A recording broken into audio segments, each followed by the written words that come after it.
Hello friends, welcome to SSC crackers. और इस channel पे फिर से आपका बहुत बहुत स्वागत है। आज मैं आपसे बात करने वाला हूँ एसएससी सीएचएसएल 2019 में 160 मार्क्स कैसे लाया जाए, उसके लिए बेस्ट जुगाड़ क्या है आपके लिए। देखिए फ्रेंड्स, एक कॉन्सेप्ट तो आपको यहाँ बैठाना पड़ेगा कि कोई भी जुगाड़ तब तक काम नहीं आएगा, कोई भी ट्रिक्स तब तक काम नहीं आएगा जब तक आपका अपना हार्डवर्क ना हो। मैं इस वीडियो में एकदम प्रैक्टिकल और जो आप कर सकते हो उसकी मैं बात करने वाला हूँ, क्योंकि 200 में 200 मार्क्स आपको लाने नहीं है, 200 में आपको 160 मार्क्स लाना है। तो ये 160 मार्क्स कैसे लाना है उसके लिए मैं परफेक्ट स्ट्रेटेजी की यहां पर बात करने वाला हूं। और अगर आप सीरियस हैं और चाहते हैं कि इस बार आपका सिलेक्शन हो तो डेफिनेटली आपको इस वीडियो को कंटिन्यू करना चाहिए। और अगर आप चाहते हैं कि 3-4 अटेम्प्ट में आप निकालें तो डेफिनेटली आप जा सकते हो, कोई दिक्कत नहीं है। समझ रहे हो। सबसे पहले देखिए, मैं यहां पर बात करूंगा एसएससी सीएचएसएल के 4 पार्ट्स के बारे में। आपको भी पता है कि 4 सेक्शन आते हैं आपके, इंग्लिश, मैथ्स, रीजनिंग और आपका जीके। लेकिन जब एग्जाम नजदीक आते हैं तो स्टूडेंट्स को सबसे ज्यादा प्रॉब्लम होता है किन सब्जेक्ट्स में? इंग्लिश में प्रॉब्लम होता है, जीके में प्रॉब्लम होता है, मैथ में प्रॉब्लम होता है। उसके पहले उनको ये लगता है कि उनको सब कुछ आता है। ठीक है, मैं यहां पर सबसे पहले स्टार्ट करूंगा इंग्लिश के बारे में कि इंग्लिश का स्ट्रेटेजी आपका क्या होना चाहिए। एक तो फेमस स्टूडेंट का डायलॉग है कि इंग्लिश मुझे आता नहीं है। ये मैं पूछता हूं आपसे, क्यों? ये सवाल क्यों उठता है कि इंग्लिश मुझे नहीं आता है? यहां पर आपको इंग्लिश का प्रोफेसर तो बनना नहीं है। मैं आपसे सिर्फ एक सिंपल सा सवाल पूछना चाहता हूं कि अगर आपके दांत में प्रॉब्लम है तो आप डॉक्टर के पास जाकर क्या बोलते हो कि मेरे पूरे बॉडी में प्रॉब्लम है? नहीं बोलते हो। उस वक्त आप अपना दिमाग लगाते हो, ये बोलते हो कि सर मुझे दांत में प्रॉब्लम है। तो उसी तरीके से ये इंग्लिश का, जब आप इंग्लिश बोलते हो कि मुझे नहीं आता है तो कहीं ना कहीं ये सारे पार्ट्स को आप इंक्लूड करते हो, जबकि ऐसा नहीं है। SSC is all about to your best strategy.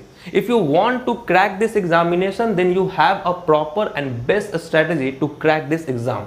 ठीक है, तो ये चीज आपको होना चाहिए। तो अब आप देखो कि अगर आपको कॉमन एरर में प्रॉब्लम है, ठीक है, कॉमन एरर में प्रॉब्लम है, तो आप ऐसा नहीं बोल सकते हो कि आपको इंग्लिश ही पूरा नहीं आता है। तो इस कॉन्सेप्ट को जब तक आप चेंज नहीं करेंगे आप इंग्लिश में 40 मार्क्स नहीं ला सकते हैं। समझ रहे हो बात को? इसीलिए आप देखो कि अगर आप डिस्ट्रीब्यूट करो कि यहां पर वोकैब है, यहां पर ग्रामर है, यहां पर आपका कॉम्प्रिहेंशन है, तो ऑब्वियस सी बात है कि आप इतना तो समझदार हो। अगर आप गवर्नमेंट एग्जाम में तैयारी करने के लिए गए हो तो कहीं ना कहीं आपके अंदर एक जोश, मोटिवेशन होगा। तो आप ऐसे समझो कि वोकैबुलरी सेक्शन में आपके one word, idiom, synonym antonym और मिस स्पेल्ड आता है। इसमें बस आपको याद करना है। अब आप बताओ, क्या आप याद कर सकते नहीं हो? कर ही सकते हो। आपके पास सब कुछ कंटेंट भी मौजूद है, तो क्यों नहीं याद कर सकते हो? तो ये पोर्शन तो आपका ऑल अबाउट आपके लर्निंग प्रोसेस पे है। आपको याद करना है, इसके लिए आपको अपना दिमाग लगाना नहीं है। तो आप ऐसा तो बोलोगे नहीं कि मुझे इंग्लिश ही नहीं आता है। अब आप देखो, मेरा काम होगा कि इस पूरे सिलेबस को क्या क्या पढ़ना है वो आपका निर्धारित करना। आप देखो, वोकैबुलरी सेक्शन में वन वर्ड जो कि 2 क्वेश्चंस आते हैं, इडियम जो कि 2 क्वेश्चंस आते हैं, साइनो वेंटो से 4 और मिस स्पेल्ड से 1। प्रीवियस ईयर में अराउंड आपके 1300 क्वेश्चंस दिए हुए हैं आपके वन वर्ड के। आप विश्वास मानो कि सीजीएल 2019 का जो एग्जाम हुआ, सीएचएसएल जो 3 दिन आपके एग्जाम हुए, उसमें जितने भी क्वेश्चंस थे वो प्रीवियस ईयर्स पे आधारित ही क्वेश्चंस थे। इसका मतलब कि आपको ये 1300 क्वेश्चंस वन वर्ड का, अराउंड 1300 क्वेश्चंस आपका इडियम्स का, अराउंड आपका 800 साइनो वेंटो के आसपास का, और मिस स्पेल्ड का आपको 300 क्वेश्चंस आपको बस याद कर जाना है। ठीक है, मेरे चैनल पे भी मैंने पूरा करवा रखा है आपका। अगर आपके पास प्रीवियस ईयर नहीं है तो आप मेरे प्लेलिस्ट में जाइए, वहां पर आपको सारा कंटेंट, जो भी मेरा वीडियोस होता है उसके नीचे मैं पीडीएफ अवेलेबल करवाता हूं आपको, ताकि आपको और जगह कहीं भटकना ना पड़े। टेलीग्राम्स पे सारे बुक्स मौजूद है। मैंने आपके रिक्वायरमेंट पे आपके सारे बुक्स वहां पर फिल कर दिया था। तो आपको बस क्या करना है कि किरण पब्लिकेशंस का जो है, आपको पहले ये सारे चीज याद कर लेना है। और मुझे उम्मीद है कि आप लोगों में से बहुत सारे लोग ने इन सभी चीजों को कंप्लीट कर लिया होगा। अगर आप कंप्लीट कर लिए हैं तो आप वापस से इन सब चीज को रिवीजन कीजिए, ठीक है, रिवाइज कीजिए। और अगर एक्स्ट्रा टाइम मिलता है तो कोई और बुक से, चाहे वो एसपी बख्शी हो, चाहे ब्लैक बुक हो, कोई सा भी बुक हो, आप उससे रिवीजन कर लो। समझ रहे हो? लेकिन आपको ये तो कंप्लीट करना ही पड़ेगा सबसे पहले। तो अगर आप इतना कर लेते हो तो ये यहां से 20 मार्क्स आपका आएगा। तो आप बताओ कि 50 मार्क्स में से 20 मार्क्स आपने सिर्फ याद करके और इतना ही चीज़ पढ़कर आपको 20 मार्क्स मिल जा रहा है, तो दिक्कत कहाँ है? तो कैसे बोल सकते हो कि मुझे इंग्लिश नहीं आता है? और अगर आप याद नहीं कर सकते तो फिर तैयारी करने का भी आपका हक नहीं है, ठीक है। तो ये चीज़ आप करके यहाँ से आपने वोकैब को कंप्लीट कर लिया। इसके अलावा आपको कभी कुछ करने की ज़रूरत ही नहीं होती है एसएससी के एग्ज़ाम में। जो बच्चा टॉपर्स हो, जो बच्चा फेलियर हो, कहीं ना कहीं दोनों के बीच में डिफरेंस यही होता है कि टॉपर्स प्रीवियस ईयर को अच्छे तरीके से 10 बार रिवीजन करता है, और फेलियर जो होते हैं, जो फेल करते हैं एसएससी के एग्ज़ाम में, वो यही सोचते हैं कि इस बुक से पढ़े कि उस बुक से पढ़े कि क्या पढ़े। समझ रहे हो बात को? ये हो गया आपका वोकैब का। ग्रामर की बात करें तो देखो, ग्रामर में मैं मानता हूं कि आप लोगों में से बहुत सारे लोगों को रूल्स समझ में नहीं आता है, तो आप इसको अभी स्किप कर दो, कोई प्रॉब्लम नहीं है, ठीक है, स्किप कर दो। उसके बाद देखो, एक्टिव पैसिव में अराउंड 30 to 40 रूल्स है बस। नरेशंस में 30 to 40 रूल्स है बस। उसके बाद आपको देखिए, ये अगर आप रूल्स पढ़ लिए, ठीक है, मैं चैनल पे आपको आज भी टेस्ट लेने वाला हूं एक्टिव पैसिव का, जहां पर मैं आपको तरीका बताने वाला हूं कि किस तरीके से आप कितना स्पीड से बना सकते हैं। समझ रहे हैं? तो इसका देखिए, 2017 से लेकर 2019 तक के जितने भी आपके एक्टिव पैसिव, जितने भी नरेशंस पूछे गए हैं, इसका पीडीएफ मैं आप तक पहुंचा दूंगा, ठीक है, टेस्ट के जरिए आपको पहुंचा देंगे। और ये चीज आप, और इसके अलावा आपको कुछ करने की जरूरत नहीं है। यहां से आपका इतना 4 क्वेश्चन है, 8 मार्क्स आपके आ जाएंगे। बात रही सेंटेंस इंप्रूवमेंट की, ठीक है, रीअरेंजमेंट नहीं है, सेंटेंस इंप्रूवमेंट की है। तो ये ऐसा है कि इसको भी आप आराम से बना सकते हो अगर आप प्रीवियस ईयर का, ये जो मैंने आपको बताया कि ये पीडीएफ मैं आपको दे दूं, बस इसका ही प्रैक्टिस कर लो आप, आपका यहां से भी 2 क्वेश्चंस निकल जाएगा। बात रहा आपका कॉमन एरर का, तो मैंने आपसे प्रॉमिस किया था कि मैं ग्रामर के 200 रूल्स आपको प्रोवाइड करूंगा, वो प्रोवाइड मैं जल्द से जल्द आपको कर दूंगा। बस आप उसको भी पढ़ लेंगे तो आपका काम बन जाएगा। तो आप सोचो कि अगर आप इसको स्किप भी कर देते हो तो ग्रामर में आपके ऑलरेडी यहां से देखिए, आपके अराउंड 20 मार्क्स की यहाँ पे बात हुई, तो 20 मार्क्स तो नहीं, यहाँ पर कितना 16 मार्क्स की बात हुई, तो 16 मार्क्स में कॉमन एरर को हटा भी दिए तो 12 मार्क्स तो आपको यहाँ से भी निकल जाएगा। समझ रहे हो बात को? तो इस यही चीज आपको प्रॉब्लम हो रहा है ना, इसकी वजह से आप कहते हो ना कि इंग्लिश नहीं आता है। तो आपका तो यहीं से काम आपका हो गया कि ठीक है चलो इसको स्किप भी कर दिए, ये सब तो आपके हो गए। पैसेज, क्लोज टेस्ट और पीक्यूआरएस और फिल इन द ब्लैंक्स की बात करें तो फिल इन द ब्लैंक्स तो एक क्वेश्चन आता है, आराम से आपका बन जाएगा। पीक्यूआरएस बहुत इजी होता है, टीयर 2 का तो एग्जाम है नहीं, टीयर 2 में भी जो 5 आपके 20 क्वेश्चंस आते हैं, ठीक है, उसमें से भी 15 क्वेश्चंस आपके इजी होते हैं, 5 ही क्वेश्चंस आपका हार्ड होता है। तो ये तो सीएचएसएल का एग्जाम है, आप कभी बनाना, थोड़ा सा डेयर दिखाओ और पीक्यूआरएस को आप बना के देखो, बहुत इजी है, बहुत इजी है। समझ रहे हो? इसका भी वीडियो मैं आपको बना दूंगा।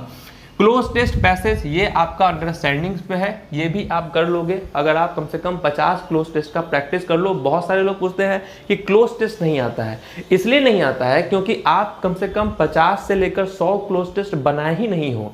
जिस दिन भी आप अगर 50 क्लोज टेस्ट बना लिए, उस दिन आपको उसके ऊपर कमांड आ जाएगा। और ऐसा कोई भी स्टूडेंट्स नहीं है जो कि ये 100% कॉन्फिडेंस के साथ एग्जाम में जा सकता है कि मेरे को अगर 5 क्वेश्चन पूछा है तो 5 का 5 मेरा सही हो जाएगा। 3 क्वेश्चन 4 क्वेश्चंस पे कमांड होता है, ठीक है। अगर आपका थोड़ा सा वीक भी है तो चलिए 5 में से 3 या 2 आपका तो 100% है। जो नहीं आ रहा है उसको स्किप कर दो, बात सिंपल है। तो बस इसको आप कर लो। और एक चीज का मैं ये प्रॉमिस कर रहा हूं कि हर एक, ये तो मैंने कंप्लीट करवा रखा है, चल रहा है, मेरा प्लेलिस्ट में है, ये सब टॉपिक्स भी आपके 10 जुलाई के पहले कंप्लीट हो जाएंगे। और ये जहां तक बात रही, इसका मैंने आपको चैप्टर वाइज प्रोवाइड किया है टेलीग्राम पे, उससे बस प्रैक्टिस कर लो, काम आपका हो जाएगा। अब आप मुझे बताओ कि इंग्लिश में अब आप कैसे बोल सकते हो कि आपको इंग्लिश आता ही नहीं है, ठीक है। सिर्फ इस पार्ट्स को देखकर आपको कहना कि इंग्लिश नहीं आना, तो ये सरासर अन्याय हो जाएगा। बस आप इतना करते जाओ, प्रीवियस ईयर से यहाँ करो, एक्टिव पैसिव के ग्रामर के बुक से रूल्स पढ़ो, प्रैक्टिस करो प्रीवियस ईयर से, इसको भी प्रैक्टिस करो। मैं आपको 100% बता रहा हूँ कि इंग्लिश में 40 मार्क्स आपके आ जाएंगे। समझ रहे हो बात को? 40 मार्क्स आपके आ जाएंगे। तो यहाँ तक कोई प्रॉब्लम नहीं है, आगे बढ़े, ठीक है। अब हम बात करते हैं मैथ्स के आपसे। चलिए अब आपका बात होता है मैथ्स का कि मैथ्स में क्या करना है। आप भी जानते हो कि मैथ्स में आपका अर्थमेटिक और आपका एडवांस आता है। अगर हम CHSL की बात करें तो प्रॉब्लम आ सकती है आपको एडवांस में, ठीक है। तो एडवांस में आपका ज्योमेट्री, ट्रिग्नोमेट्री, अलजेब्रा और आपका हो गया मेंसुरेशन। मेन आपका क्वेश्चंस का जो वेटेज होता है वो ट्रिग्नोमेट्री और अलजेब्रा से बहुत ज़्यादा होता है, ठीक है। अराउंड आपके 6 क्वेश्चन के आसपास होते हैं, ठीक है। यहाँ ज्योमेट्री से 2 से 3 क्वेश्चन होता है, मेंसुरेशन से आपका 1 से 2 क्वेश्चन यहाँ पे भी होता है। तो देखिए अगर आपने अभी तक कुछ नहीं पढ़ा है, ठीक है, आपका एकदम वीक है, आपको कुछ नहीं करना है। आपको करना क्या है कि आप आराम से 2017 से लेकर 2019 तक के सारे क्वेश्चंस को आप लगा जाओ, प्रैक्टिस कर जाओ, ठीक है। अगर आपको कॉन्सेप्ट समझ में नहीं आता है, किसी भी यूट्यूब पे जाओ, वहां पर आप मैथ्स का देखो, जो भी ऐसे ट्रिग्नोमेट्री में प्रॉब्लम है आपको, तो आप ट्रिग्नोमेट्री की वीडियोस देखो वहां पर प्लेलिस्ट किसी के यूट्यूब पे जाके, वहां से आप कंप्लीट करो। बस अगर आप 2017 से 2019 तक का भी अगर आप कर लेते हो तो ये जितने क्वेश्चंस आप देख रहे हो जो कि आपको 20 मार्क्स के आसपास आता है, सिर्फ इतना करने पे आपको 15 मार्क्स आ जाएगा, सिर्फ इतना करने पे, समझ रहे हो। तो ये चीज बस आपको करना है और डेफिनेटली करना है, समझ। इसके अलावा आपको कुछ करने की जरूरत नहीं है, बस आप इतना करके जाओ, ठीक है। क्योंकि एडवांस मैथ्स क्या है ना कि इसमें क्वेश्चंस का जो टाइप होता है ना वो थोड़ा थोड़ा चेंज हो जाता है, समझ रहे हो बात को। लेकिन अगर मैं गौर करूँ CGL 2019 की और जो CHSL का जो 3 दिन का एग्जाम हुआ था उसमें बहुत सिंपल क्वेश्चंस आए थे। बट मैं आपको ये नहीं बोलूंगा कि आप उसी सिंपल पैटर्न पे आप प्रैक्टिस करें, इसलिए मैं बता रहा हूँ कि ये सारे क्वेश्चंस कर लो। और बहुत जल्द आपको मैंने तो क्रैश कोर्स भी स्टार्ट करवा दिया है मैथ्स का, जहां पर मैं आपको सारे इंपॉर्टेंट क्वेश्चंस आपको प्रोवाइड करने वाला हूं, ठीक है। जितने भी 2017 से 19 तक के ये सब टॉपिक के हुए हैं वो प्रोवाइड कर दूंगा, बस आप उसको सॉल्व कर जाओ, ठीक है।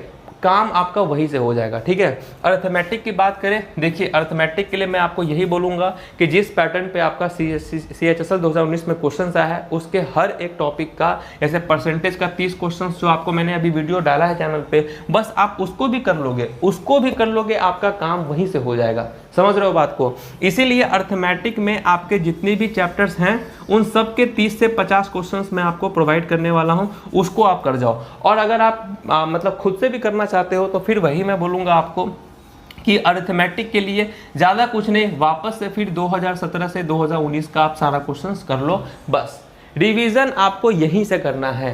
क्योंकि इस वक्त में आप चैप्टर वाइज से नहीं करोगे, ये बात को समझो, ठीक है। ये चीज़ हो गया आपका। और सबसे इंपॉर्टेंट चीज़ है आपको डेली एक मॉक टेस्ट देना है, ये बात मान लो आप। मैथ्स में अगर आपको स्कोर बढ़ाना है तो मॉक टेस्ट, डेली एक मॉक टेस्ट और उसका प्रैक्टिस आप बस करते जाओ, ठीक है। डेली मॉक टेस्ट एक और उसका प्रैक्टिस आप करते जाओ, मैथ्स में आपको 40+ मार्क्स आ जाएगा यहाँ से भी। मैं समझ रहा हूँ बात को।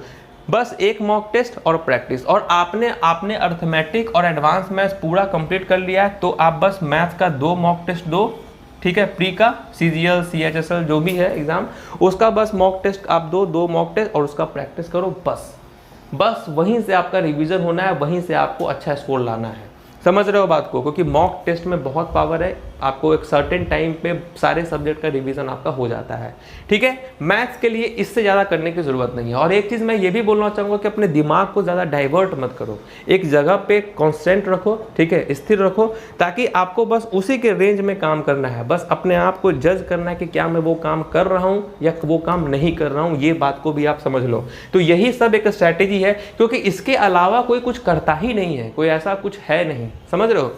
चलिए अब मैं आपको थोड़ा सा जीके की बात बता दूं कि जीके में आपको करना क्या है, ठीक है। तो जीके में देखो, जीके के लिए आपको मेरा चैनल SSC क्रैकर्स, ठीक है, बस इस पे जितने भी वीडियोस हैं जीके के लिए, स्टैटिक जीके जो भी वीडियो है, बस इन सारे वीडियोस का PDF और वीडियो देखकर डाउनलोड करो, PDF को डाउनलोड करो और उसको पढ़ जाओ। इससे ज़्यादा आपको कहीं कुछ करने की ज़रूरत नहीं है। बस मेरे चैनल्स पे जितने भी जीके के बुक्स हैं उसको आप कर जाओ। बाकी आपको करना है तो आप एक बार लुसेंट की बुक उठाओ और लुसेंट की बुक से आप अच्छे तरीके से पूरा रिवाइज कर जाओ लुसेंट के बुक को, ठीक है, रिवीजन करो। क्योंकि मैंने जो भी PDF दिया है बहुत डेप्थ में PDF दिया है, ठीक है। अगर आप चैनल्स पे जुड़े हैं तो आपको पता चल ही रहा होगा, ठीक है। और अभी से लेकर यानी कि आप समझो कि 1 अगस्त तक में, ठीक है, 1 अगस्त तक में जो भी मैं करवा रहा हूँ जीके के लिए, जो भी PDFs मैं आपको अभी आने वाले समय में प्रोवाइड करूंगा, बस आप उतना करते जाओ, आपका स्कोर 35-40 मार्क्स एकदम रहेगा जीके के लिए। बस जीके के लिए यही स्ट्रैटेजी है, खोजो मेरे पीडीएफ और उसके बाद आप वहां से बनाओ, ठीक है। लुसेंट की बुक है, लुसेंट के बुक से या कोई सा भी बुक है उससे पढ़ो और मेरे चैनल्स को फॉलो करो, बस उसके अलावा कुछ करने की जरूरत नहीं है, क्योंकि मेरा काम ही है कि आपके लिए वो कंटेंट प्रोवाइड करना। तो मैं जितना भी 2017 से 19 तक का एग्जाम का स्टैटिक जीके हो, हिस्ट्री हो, पॉलिटी हो, ये सब मैं आपको प्रोवाइड कर चुका हूँ, ठीक है।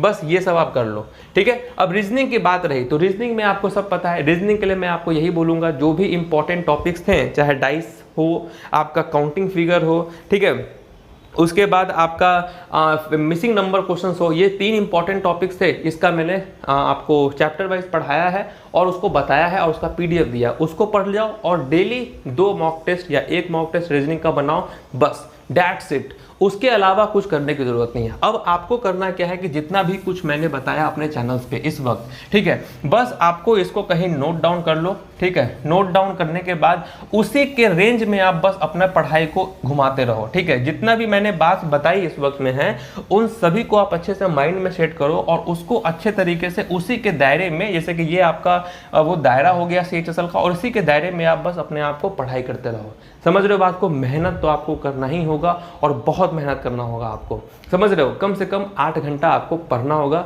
और अच्छे तरीके से। बाकी जो भी वीडियोस आ रहा है उसको फॉलो करो, चैनल्स पे नए हो डेफिनेटली सब्सक्राइब करो, क्योंकि वहां पर आपको सिर्फ और सिर्फ CHSL के लिए ही वीडियोस बन रहे हैं, क्योंकि मैं किसी अदर एग्जाम पे फोकस कर ही नहीं रहा हूँ। समझ रहे हो बात को? आई थिंक आपको बहुत कुछ समझ में आया होगा। फिर भी नहीं समझ में आया होगा तो आप जो है नीचे कॉमेंट जरूर करना। मिलते हैं आपसे नेक्स्ट वीडियो में, तब तक के लिए ऑल द बेस्ट।